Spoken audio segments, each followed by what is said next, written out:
presenter is Courtney Behrendt. Please tell me I'm saying that wrong. Behrendt. Sorry? Behrendt. Okay, Behrendt, I'm so sorry.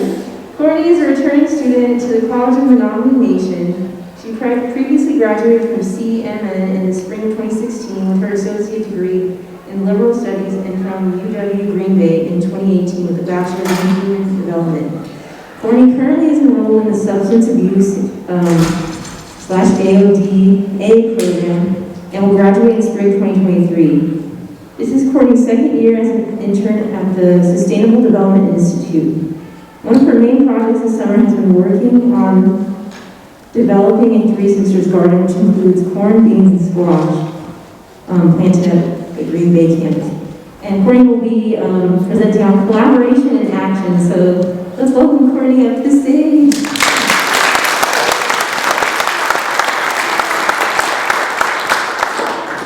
So as stated, my name is Courtney Behrendt, and I'm an intern at the College of Denomination Green Bay campus, which is about 45 miles south of our main campus in Cushing, Wisconsin. And over the course of the past 2 years, I've been involved in many projects, including helping Oneida High School develop their own phenology trail with Greg Holder, the math and science teacher, as well as planting the Three Sisters garden at our Green Bay campus.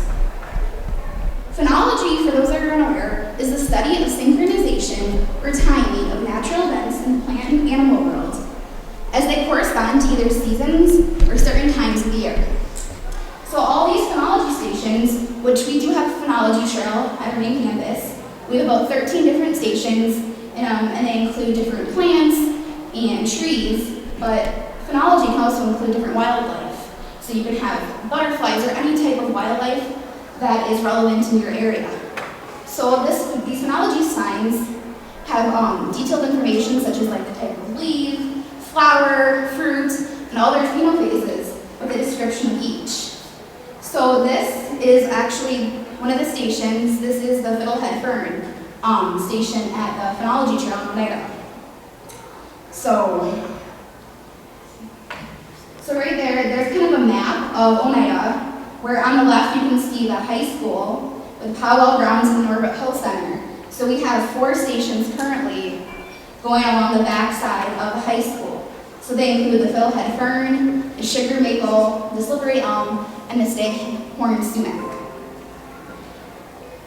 So this is a picture of the maple tree, which is actually the first station that you'll see walking on the trail on the top left of the map. That was the maple tree.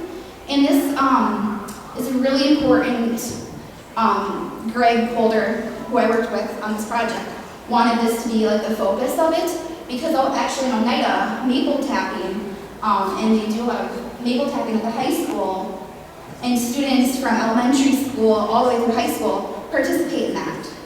So this sign actually has all the information about it, including like the Oneida name, the Oneida meaning, the scientific name, the family, the tree, the leaves, the bark, everything that's like relevant to that.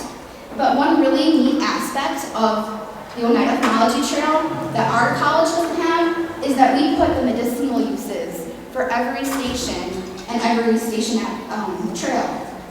So this, for the example, the maple tree, it can be used as a diuretic, a blood cleaner, and the bark can actually be used to treat diarrhea.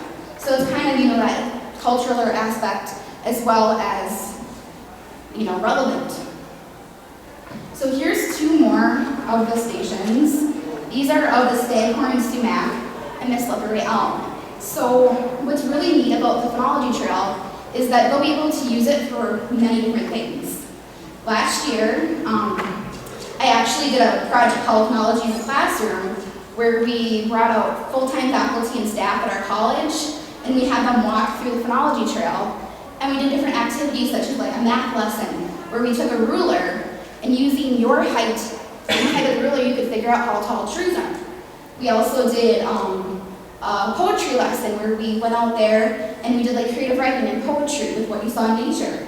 And then on the way back outside of the trail, we did like a mindfulness walk so that we could include all different departments and kind of give that faculty and staff ideas of what they can use. So with Oneida, developing with a math and science teacher, he really wants the students to be able to access it and use it. So being able to use it such as math lessons or science, or just have it student focused, was like the main priority of this project. So another little activity or project I worked on in Green Bay was the development of our Three Sisters Garden, which is also known as companion planting. And the Three Sisters Garden consists of corn, beans, and squash, and they're all planted, making it a sustainable system that provides long-term fertility. So the beans in the Three Sisters Garden fix nitrogen in the soil to feed the corn and squash. These vines also help stabilize the corn, making them less vulnerable to blowing over in the wind. So the beans will actually wrap around the top of the corn and kind of compress it together. So like with Wisconsin, with cold weather, we don't have to worry about it blowing over in the wind. The squash then becomes living mulch. They shade the weeds and they prevent soil moisture from evaporating. And then it improves the overall chance of survival of all the crops. So here's kind of a little progression of the corn. And they're planted in that order so that they can all grow together and mature together. And not one will grow at the expense of another or overtake the other one. So you can kind of see I started planting the corn seed in mid-May, and the very last picture on the right is right around September. So you can kind of see how the garden progressed. And then here's a picture of the beans. And the beans are planted about 2 to 3 weeks later after the corn is planted, or when the corn is about 5 inches tall. That way the beans have something to climb on when they're growing. And then the corn can be tall enough to support the beans. And then here's a picture of the squash. And you can kind of see how it progressed. And unfortunately, I only got about 1 squash out of all the seeds I planted. But the squash is planted 1 week after the beans. That way, the shade from all the big squash leaves don't overtake the corn and the beans and prevent them from not growing. So you can kind of see how the garden progressed from like May, June, July, throughout the seasons. So after we had enough corn, I actually am taking it and generating seed with it. So in order to determine if corn is eligible for seed, all the corn should have 8 rows. There should be no dimples, dents, and bright and consistent looking coloring. And you can kind of see one of the cobs on there has a few yellow kernels. And Oneida teaches that that's actually a strong of good genetics in the corn. So that's actually perfectly suitable for using for seed. But any corn or cob that has more than 8 rows, dents, dimples, or other colors, such as red, as a few of these current cobs did, that's unsuitable because it's a sign of cross-pollination. So you don't really want to use that for generating more seed. It's okay to eat, but not necessarily for seed. So out of all the corn planted, only 1 is suitable for seed. So right now, what I have going on in Green Bay is I braided all the corn in Green Bay and we have it drying. So it'll take about 3 months in order to be ready to produce seed.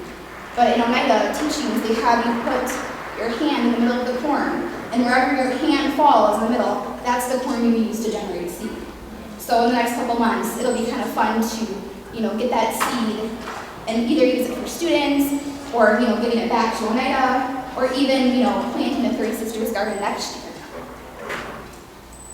So like all these projects really benefit our Green Bay Oneida campus because many of the projects that we do through SDI are at our main campus.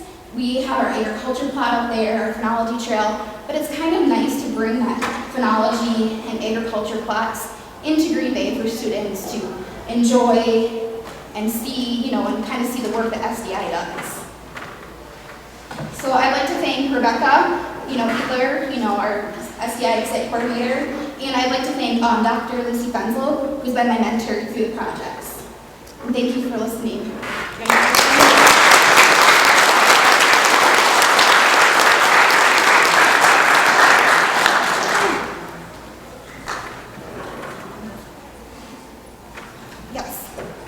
I'm sorry if I missed this, but did you say what variety of Oneida white corn.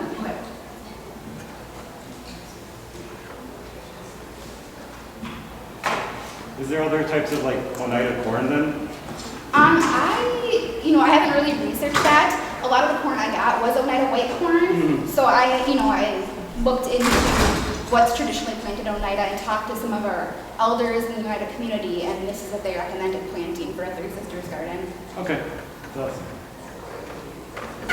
Did you also have beans and squash for it? So I know you said you only have one squash, but did you heat it or was there any reference?